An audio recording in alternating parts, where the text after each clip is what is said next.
Georganna, New Mexico Consul for the Grand Duchy of Flandrensis. I stand before you today representing our nation, our leader, His Royal Highness Grand Duke Nicholas.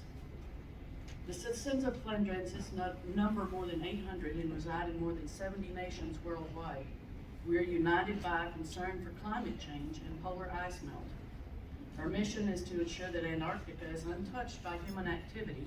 We strongly believe that it should remain a nature preserve only available for scientific research well beyond the expiration of the Antarctic Treaty in 2048. Yeah, I went the wrong way. Of course I did. There I am. For most of my life, I've been concerned about our environment and the effects of pollution. I was born in the year 1958. Back then, regular people didn't know much about the environment.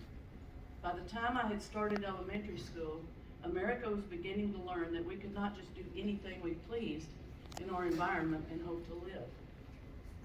I remember hearing how the pesticide DDT was killing all of our pelicans and even the American national bird, the bald eagle.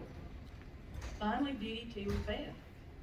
Later in my teens, I remember flying to see my mother in California. When we crossed the San Andreas Mountains, the smog was so thick in Los Angeles that you couldn't see the ground. And I wanted them to turn the plane around and take me back to East Texas, where the sky wasn't like that yet. The solution seemed simple to me as a child. Just stop doing it. But it's not that simple. Then as now, not everyone was convinced there was a problem. And even those who were convinced didn't want to give up lucrative business interests. In spite of this, slowly, laboriously, the world has started to turn the juggernaut of pollution. But more is needed going forward. This is a picture of our beautiful country. A couple of years ago, I came across Flandrensis on the internet. The idea of a nation with no permanent inhabitants and the reasons behind that preference intrigued me. I read further. As was said earlier in this conference, if you scream into the darkness long enough, someone will answer. As a child of the 1960s, I found little support for my environmental concerns, and then came the internet. As an adult in the 2020s, I believe it is remarkable to find so many people willing to address these concerns head on. Our citizens are united in our willingness to at least try to find a solution to some of our environmental problems, to plant trees, and to sustainably and ethically grow food. To do these things without artificial chemicals which rob our earth of her ability to sustain us. That's what drew me to become a citizen of Flandrensis. As a nation, we hope that Antarctica is one of the few places on the planet to remain relatively untouched by humans. Unfortunately, Antarctica is no longer untouched. On March 15th of this year, the Condor ice shelf collapsed due to global warming in an area east of Antarctica, where scientists had believed that the shelf was stable. It was not. This is after the collapse on March 15th. This was around the time of a more than 40-degree rise in temperature as recorded at the Concordia Research Station. This is not the first, and according to science, it won't be the last. Climate change is a fact. Whether you do or you don't believe climate change is human-caused, climate change is a fact. My experience with nature spans 63 years. I have lived on the land, in the forests, deserts, and mountains of America and other countries my entire life. When I was a little girl growing up in East Texas, we would see flocks of migrating birds every spring and fall. The flocks were so large that you could stand and watch them pass for half a day. The sky was just black with them. We would see armadillos and possums. Fireflies lit the night. The horned toad was summoned to watch out for because you'd step on them. They're everywhere. The climate and environment are changing. Flocks of migrating birds are now so small that you can see all of a flock at one time. I have not seen an armadillo in at least a decade. There are no fireflies except in the most remote places. Horned toads are so rare that they are considered endangered across much of their former range. The Center for Biological Diversity in Tucson, Arizona, says that reptiles in general are dying off at up to 10,000 times their historic extinction rate, greatly due to human influence. There are many things that we as humans have done to accelerate climate change. not all of those things have to do with a carbon footprint. The larger cities such as Dallas, Houston, Tokyo, Beijing, New York, Paris, London, and others contain so much concrete that it changes the ambient temperature. Concrete reflects heat into the sky and keeps rain from the land beneath. Besides human-caused changes, climate change is actually driven by the Earth herself. The eruption of Mount Tambora in 1815 caused a phenomenon called the year with no summer. The air was so thick with volcanic debris that it cooled the entire planet. Since then, volcanoes in Iceland, the Philippines, and Hawaii, to mention a few, have affected global climate. The Inuit, indigenous to Alaska and a group who rely on stars for navigation, contacted NASA in 2012. That year, there had been 2 huge earthquakes in Indonesia, one of 8.6 magnitude and the other of 8.2 magnitude. The Inuit say that the positions of the stars have changed. This is pretty scary since that means the positions of our poles have changed, a thing which would definitely affect global climate. Fireflies, family Lamprida, are a beetle with a bioluminescent capability. They are a bug whose absence or presence has been linked to air quality. When I was a child, we saw them every spring in beautiful blinking hordes.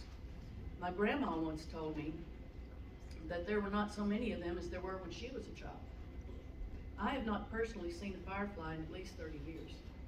Like the canary in the mine, fireflies are our indication that our environment and our air quality are not what they used to be. There is little reason to believe that climate change is a false idea. As for the causes and effects, there are many theories. We humans are babies on this earth. We have no real historical experience in the arena of geological time. Flandrensians believe that planting trees can help mitigate climate change, and that is true. Mitigation of greenhouse gases by shoring up carbon dioxide storing activities can't be bad. It helps, but is it enough? Time alone will tell. In the meantime, our species needs to stop destroying the forests that remain. I am a rancher and a farmer. Since I rely on the land to support me, I have made a habit of noticing when changes happen. For instance, there is a certain flowering weed that has always blossomed 2 weeks before the first frost. Now that weed starts growing in early July and blossoms in a weak and half-hearted way around the middle of August, well before the first frost in the Jemez Mountains of New Mexico. September used to be the month when we started seeing wildflowers. No more. They are starting to grow and bloom in March. My goats and horses had been shedding their winter coats around the middle of July after the first monsoonal rains. Now they are shedding in May. The changes seemed gradual to me over the last decade, but they are not gradual on the scale of geological time. Since around 2012, these changes have been accelerating every year. I'm not so sure what has caused these changes, although I suspect a combination of things. It's not warmer where I live, it's actually colder. We will have apples and plums this fall for the first time in 3 years. In the previous 3 years, the trees have blossomed and set fruit and then frozen in the latter part of May. Our low temperature this winter was negative 24 degrees Fahrenheit, which is negative 31 Celsius. We have not had much snow the past few years, even with the low temperatures. This means no water for our irrigation and no water for the gardens and pastures. In short, climate change is an everyday concern for us. Across the southwest United States, we've been subject to a historic drought for the last 20 years. Some say it is a 1,200-year drought. By my experience, this is not the cause of the changes that I'm seeing in the plants and the animals. I believe it is an effect of whatever has suddenly happened to the earth. This is not the first time this area has experienced horrific drought. That hill behind my house is a giant sandstone structure. It's a petrified sand dune. The other side of our valley is an even larger set of petrified sand dunes with gigantic petrified trees in them. It takes a pretty serious and long-term drought to accomplish that. This has happened before. So what can we do? How can we survive as a species? What are our options? I feel, as I've felt since childhood, that we need to carry forward older, more earth-friendly ways of living on this planet. These ways are not remembered by most first world people. We call them city folk. The indigenous peoples in the Americas and elsewhere across the planet have long been marginalized by more successful populations who sacrifice long-term well-being for short-term gains. Even as a 5-year-old child, I recognized the need to save the knowledge that was being lost. My life's goal has been to educate myself in the old ways. I have been blessed with many opportunities to do just that.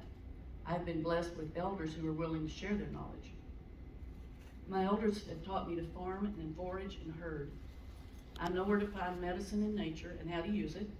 I can cook on a wood stove or over an open fire.